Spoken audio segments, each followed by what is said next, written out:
Hello friends, good morning. This is DSR with morning news. ఈరోజు వెలుగు దినపత్రికలో headlines. ఇండియన్స్కు jobs ఇవ్వద్దు, అమెరికన్లకే ప్రాధాన్యత ఇవ్వండి. గూగుల్, మైక్రోసాఫ్ట్ కంపెనీలకు ట్రంప్ ఆదేశం. గూగుల్, మైక్రోసాఫ్ట్ వంటి టెక్ కంపెనీలు ఇండియన్స్కు జాబ్ ఇవ్వడం మానుకోవాలని, అదే సమయంలో అమెరికన్లకు ప్రాధాన్యత ఇవ్వాలని అమెరికా అధ్యక్షుడు డొనాల్డ్ ట్రంప్ హెచ్చరించారు. బుధవారం వాషింగ్టన్లో జరిగిన ఏఐ సదస్సులో ట్రంప్ మాట్లాడారు. అమెరికా కంపెనీలు చైనాలో కంపెనీలు పెడుతున్నాయని, అక్కడ ఇండియన్స్కు ఉద్యోగాలు ఇస్తున్నాయన్నారు. ఇక అవన్నీ బంద్ పెట్టాలన్నారు. టెక్ కంపెనీలు గ్లోబలిస్ట్ మనస్తత్వాన్ని వీడి దేశభక్తిని ప్రదర్శించాలన్నారు. టెక్ కంపెనీలు అమెరికన్లను నిర్లక్ష్యం చేస్తే ఊరుకునేది లేదని హెచ్చరించారు. అమెరికన్ మొదటి స్థానంలో ఉంచండి, అదే మేము కోరేదని ఐటీ కంపెనీలకు ట్రంప్ స్పష్టం చేశారు. బీసీ కోటా కోసం పార్లమెంట్లో కొట్లాడతాం. రాష్ట్ర ప్రభుత్వం బిల్లులు పంపితే బీజేపీ అడ్డుకుంటుంది. 50% రిజర్వేషన్ క్యాప్ను తొలగించాల్సిందే. తెలంగాణలో కులగణన దేశానికి మైలురాయి. నా అంచనాలకు మించి సర్వేను సీఎం రేవంత్ టీం పూర్తి చేసింది. 21వ శతాబ్ద పవర్ఫుల్ డేటా తెలంగాణ సొంతం. ఈ డేటాతో అన్ని వర్గాలకు న్యాయం. బీసీ, ఎస్సీ, ఎస్టీ పిల్లలకు ఇంగ్లీష్ను దూరం చేసే కుట్ర. బీజేపీ నేతల పిల్లలకే ఇంగ్లీష్ మీడియం చదువులా. బడుగు బలహీన వర్గాలు బాగుపడితే బీజేపీకి నచ్చదని ఫైర్. తెలంగాణకు కుల గణనపై ఏఐసిసి ఆఫీసులో ప్రజెంటేషన్.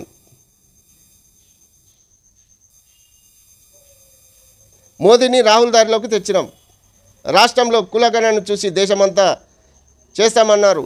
నల్ల వ్యవసాయ చట్టాలపై పోరాడితే రద్దు చేసి క్షమాపణ చెప్పారు. కుల గణన సర్వేపై మా దగ్గర 88 కోట్ల పేజీల డేటా ఉంది. సోనియా రాసిన ప్రశంస లేఖ నాకు నోబెల్ శాంతితో సమానం.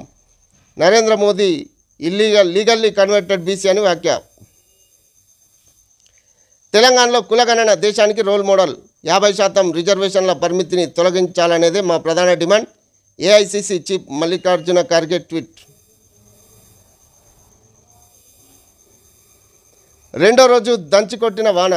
రాష్ట్ర వ్యాప్తంగా గురువారం వర్షాలు దంచికొట్టాయి. పలు జిల్లాలో అత్యంత భారీ వర్షాలు పడ్డాయి. ఆసిఫాబాద్, ములుగు, కరీంనగర్ జిల్లాలో కుంభవృష్టి కురిసింది. అత్యధికంగా ఆసిఫాబాద్ జిల్లా బెజ్జూర్లో 23.7 సెంటీమీటర్ల వర్షం కురిసింది. ములుగు జిల్లా వెంకటాపురంలో 21.9 సెంటీమీటర్ల వర్షం నమోదైంది. హైదరాబాద్లో ముసురు కమ్మేసింది. వారం పాటు మోస్తారు వర్షాలు కురిసే అవకాశం ఉంది.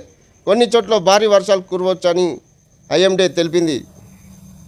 ముంబై రైలు పేలుళ్ల కేసులో high court తీర్పుపై supreme court stay.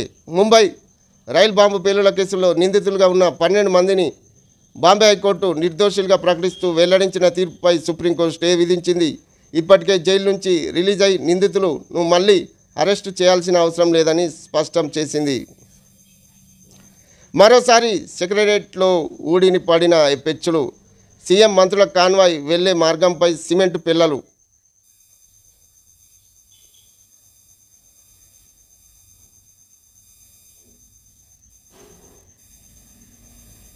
Britain, India మధ్య ఫ్రీ ట్రేడ్ అగ్రిమెంట్ ఒప్పందాలపై ఇరు దేశాల ప్రధానుల సమక్షంలో సంతకాలు. ఇండియా నుంచి ఎగుమతులయ్యే 99% ఉత్పత్తులపై జీరో టారిఫ్. 2030 నాటికి ఏటా $120 బిలియన్ వాణిజ్యమే లక్ష్యం.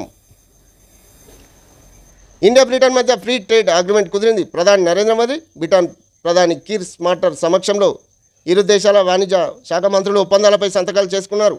ఇండియా, యూకే మధ్య ద్వైపాక్షిక సంబంధాలు బలోపేతం చేయడంతో పాటు ఇరు దేశాల మధ్య 2030 నాటికి ప్రతి ఏటా $34 బిలియన్ల ట్రేడ్ డీల్స్ జరిగేలా లక్ష్యంగా పెట్టుకున్నారు. కాగా ఫ్రీ ట్రేడ్ అగ్రిమెంట్ అంశంపై బోరిస్ జాన్సన్ ప్రధానిగా ఉన్నప్పటి నుంచి ఇరు దేశాల మధ్య చర్చలు కొనసాగుతున్నాయి. సుమారు 3 ఏళ్ల తర్వాత ఇండియా, బ్రిటన్ మధ్య అగ్రిమెంట్ కుదిరింది. ఒప్పందంలో భాగంగా ఇండియా నుంచి ఎగుమతయ్యే 99% ఉత్పత్తులకు జీరో టారిఫ్ వర్తిస్తుందని ఇరు దేశాల ప్రధానులు ప్రకటించారు. సాగర్ నుంచి ఏపీ నీటి తరలింపు. కృష్ణా బోర్డు అనుమతి లేకుండానే కుడి కాల్వకు నీళ్లు. వాటర్ రిలీజ్ ఆర్డర్ లేకుండా ఏకపక్షంగా విడుదల. పోతిరెడ్డిపాడు నుంచి నీటి విడుదల పెంపు. కృష్ణా బోర్డుకు తెలంగాణ ఫిర్యాదు.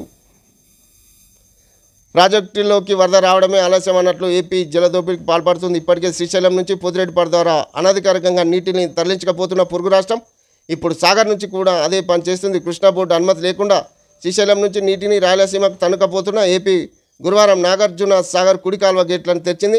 ప్రస్తుతం 500 క్యూసెక్ల నీటిని దిగువకు పోతున్న 1-2 రోజుల్లో 5,000 క్యూసెక్లకు పెంచేలా ఏర్పాట్లు చేసుకుంటుంది.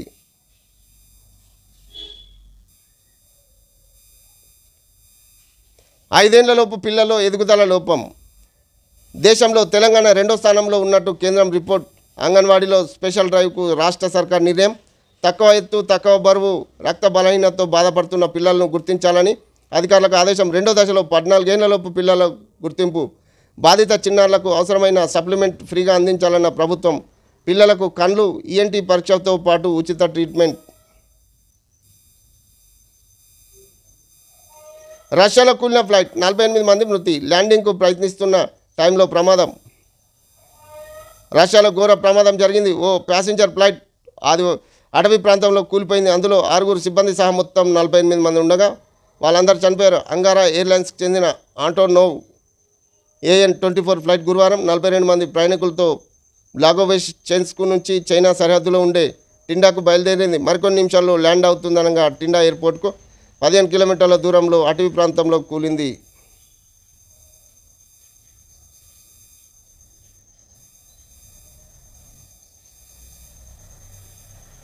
మన మెట్రోకు కొరీలు, ఏపీ మెట్రోకు పచ్చజెండా. వైజాగ్ విజయవాడ మెట్రో ప్రాజెక్టుకు కేంద్రం ఆమోదం. ఈ రెండింటికి 50% నిధులిచ్చి మరీ సహకారం. మొదటి దశలో 21,616 కోట్ల పనులకు నేడు టెండర్లు. హైదరాబాద్ మెట్రో 2 అనుమతులకు మాత్రం కేంద్రం మోకాలాటు. తెలంగాణపై బీజేపీ వివక్ష చూపుతుందన్న విమర్శలు.